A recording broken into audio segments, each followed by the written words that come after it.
आप लोगों का स्वागत है हकीम तल्ला ऑनलाइन यूट्यूब पे, जिन्होंने लास्ट टाइम पे एक वीडियो शेयर किया था दर्द शकीका के बारे में। हम उस ताल्लुक़ से फिर आज एक दूसरी वीडियो बना रहे हैं। तो हम जो कि दर्द शकीका का ताल्लुक़ कुछ हद तक नज़ले ज़ुकाम से होता है, तो नज़ले ज़ुकाम के बारे में आज हकीम तल्ला से आप जानेंगे कि हकीम तल्ला साहब किस तरीके से नज़ला ज़ुकाम होता है और क्यों और कब कैसे होता है ये। तो प्लीज़ आप हकीम साहब थोड़ा कुछ लोगों को इस ताल्लुक़ से बताइए किस वजह से नज़ला और ज़ुकाम होता है। बिस्मिल्लाहिर्रहमानिर्रहीम। अस्सलामु अलैकुम। आज हम नज़ला यानी सर्दी ज़ुकाम पर बोलेंगे, क्योंकि ये आम है, रोज़ से कई बीमारियां होती हैं।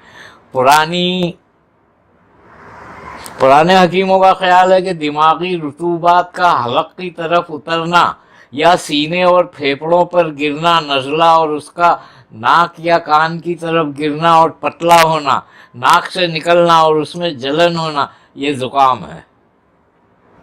लेकिन अबू तिब बुकरात रहमतुल्लाह के मुताबिक म्यूक्सी मेम्ब्रेन यानी बलगमी झिल्ली, जिसको यूनानी में ग़िशाए मुखाती कहते हैं, पर मादे का गिरना नज़ला है। हकीम जालिनूस के मुताबिक तुर्श और खाली बलगम का दिमाग में बकसरत पैदा होना और वो जहाँ गिरे वहाँ अमराज पैदा करना। मसलन हलक पर गिरे तो हलक में सूजन, दर्द, गला पकड़ना, डिप्थेरिया वगैरह। हवाई नालियों में गिरे तो खांसी, सांस फूलना वगैरह। फेफड़े पर गिरे तो टीबी, नमूनिया जैसे अमराज। और अगर यही मादा आंतों पर गिरे तो कॉलेंज और इसहाल वगैरह जैसे अमराज होते हैं। और जब मैदे पे गिरता है तो बदहज़मी वगैरह, आम ज़माने में एसिडिटी वगैरह पैदा होती है। नई तहकीक बताती है कि जब किसी उज़ू की मैक्सी मेम्ब्रेन में सूजन पैदा होती है और जलन पैदा होती है तो इसमें एक रुतूबत तरावश पाती है, इसको कटार कहते हैं। और जिस उज़ू की मैक्सी मेम्ब्रेन से इसका ताल्लुक़ होता है उसकी तरफ ये मंसूब होती है। मिसाल इसकी ये है कि अगर नाक की मैक्सी मेम्ब्रेन में सूजन पैदा हो और नाक बहे तो नेज़ल कटार। हवाई नालियों में ये शिकायत हो तो शदीद खांसी और ब्रोंकाइटिस की शिकायत पैदा होती है। फेफड़ों की अंदरूनी झिल्ली पर गिरे तो उनकी सूजन। मैदे की अंदरूनी झिल्ली पर गिरे तो हालत वर में मैदा।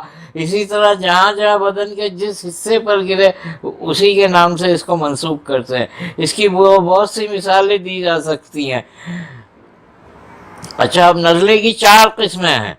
गर्म नज़ला, जिसको नज़ले आहार और एक्यूट कटार कहते हैं। ये नज़ला यूनानी तिब के लिहाज से सफरा और बलगम के साथ मिलने से पैदा होता है।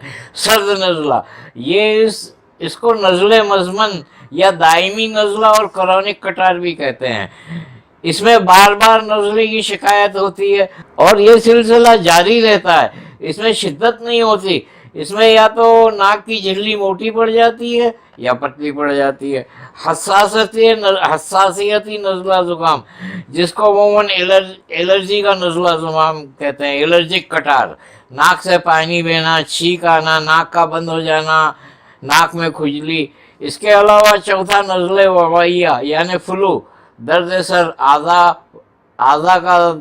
आज़ा शिकनी, बुखार की शिकायत होती है। इसके आइंदे हिस्से में हम इंशाल्लाह इनके दीगर अवारिज़ जो बाकी रह गए कि नज़ले ज़ुकाम की वजह से जैसे बहुत सारी बीमारियां आम तौर पर जो होती हैं, जैसे पूरे सर का दर्द, कान का दर्द, आँखों की खुजली, गले का दर्द, बलगम और बहुत सारी चीज़ें हैं जिसका हम जिक्र करते हुए इंशाल्लाह आइंदा उसका इलाज पेश करेंगे।